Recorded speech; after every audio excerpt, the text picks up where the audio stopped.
ভরতপুরে অসুস্থ মাধ্যমিক পরীক্ষার্থী। জ্বর শরীর নিয়ে মাধ্যমিকের অঙ্ক পরীক্ষা দেওয়ার সময় অসুস্থ হয়ে পড়ল এক মাধ্যমিক পরীক্ষার্থী। শনিবারের ওই ঘটনা মুর্শিদাবাদ জেলার ভরতপুরে এক ব্লকের ভরতপুর আলিয়া উচ্চ বিদ্যালয় পরীক্ষা কেন্দ্রের। পরে নূর সাজিদা নামে ওই পরীক্ষার্থীর পরীক্ষা দেওয়ার ব্যবস্থা করা হয় ভরতপুর গ্রামীণ হাসপাতালে। পরীক্ষা কেন্দ্র সূত্রে জানা গিয়েছে ওই ছাত্রী স্থানীয় গীতগ্রাম স্কুলের ছাত্রী। গত 3 দিন ধরে সে জ্বরে ভুগছিল। এমন অবস্থাতেও সে এদিন পরীক্ষা দিতে শুরু করে, কিন্তু ঘন্টা দুয়েক পর ঘরের মধ্যেই মাথা ঘুরে পড়ে যায় সে। পরে তাকে অ্যাম্বুলেন্স করে হাসপাতালে নিয়ে আসা হয়। সেখানেই বাকি সময়ের পরীক্ষা দেয় ছাত্রীটি। এ বিষয়ে কে কি বললেন শুনুন বিজ্ঞাপনের পর। ভরতপুরে এই প্রথমবার ইলেকট্রনিক্সের শোরুম স্কাই ইলেকট্রনিক্স পাবেন নামি দামি কোম্পানির AC, fridge, deep fridge, washing machine, cooler, smart LED TV ইত্যাদি কোম্পানি সমস্ত রকম জিনিস ন্যায্য দামে পাইকারি ও খুচরো পাওয়া যায়। বিশেষভাবে মনে রাখবেন সমস্ত কোম্পানির ফাইন্যান্সের ব্যবস্থা আছে। ভরতপুর কিষাণ মান্ডির সন্নিকটে, ভরতপুর মুর্শিদাবাদ। আমাদের মোবাইল নাম্বার 7864830468 এবং 9800429021। দিদি কি হয়েছিল? পরীক্ষা দিতে কি হয়েছিল? পরীক্ষা ও জ্বর ছিল 3 দিন আগে। ওই 3 দিন আগে না, হ্যাঁ, ইংরাজি পরীক্ষার পর থেকে জ্বর ছিল। আচ্ছা, কতদিন হলো জ্বর? 3 দিন জ্বর ছিল। তুই হসপিটালে ভর্তি ছিল? না, প্রথমে ওই আমাদের ওইখানে আনখোনাতে ডাক্তার দেখেছিলাম, দিয়ে কমেনি, কাল রাতে সন্ধ্যাবেলা এখানে নিয়ে এসেছিলাম, দিয়ে একটা স্যালাইন দেশে ভর্তি ছিল, দিয়ে 3-4 ঘন্টা পরে ওরা ছেড়ে দিল, ওষুধ লিখে দিল, সব ওষুধ।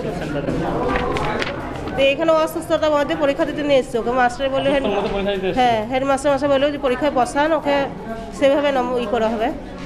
দিয়ে ও 2 ঘন্টা পরীক্ষা দিল, কীরকম লিখেছে আমি বলতে পারছি না।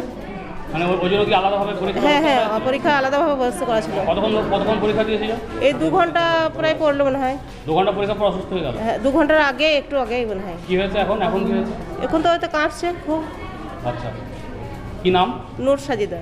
কোন স্কুল থেকে পরীক্ষা দিচ্ছে? গীতগ্রাম স্কুল থেকে। সেন্টার কোথায় হয়েছিল? ভরতপুরে আলিয়াতে। হ্যাঁ, আলিয়া। এখন কেমন আছে? ডাক্তার কি বলছে?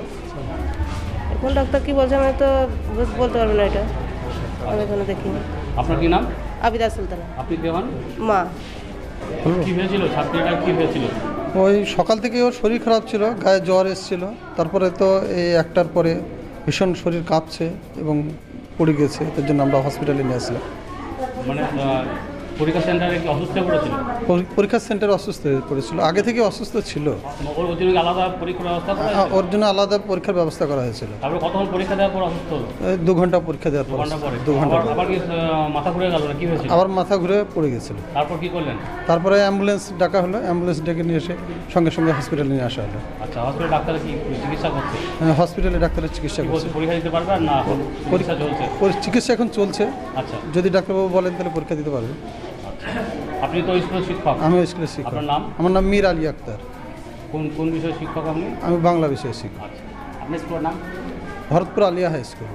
আপনার পছন্দের মোবাইল হ্যান্ডসেট ক্রয় করতে আসুন exclusive showroom Rony telecom.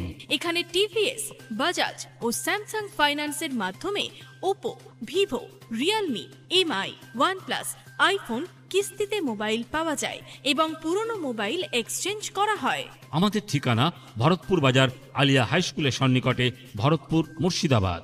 Mobile নম্বর 8170880880।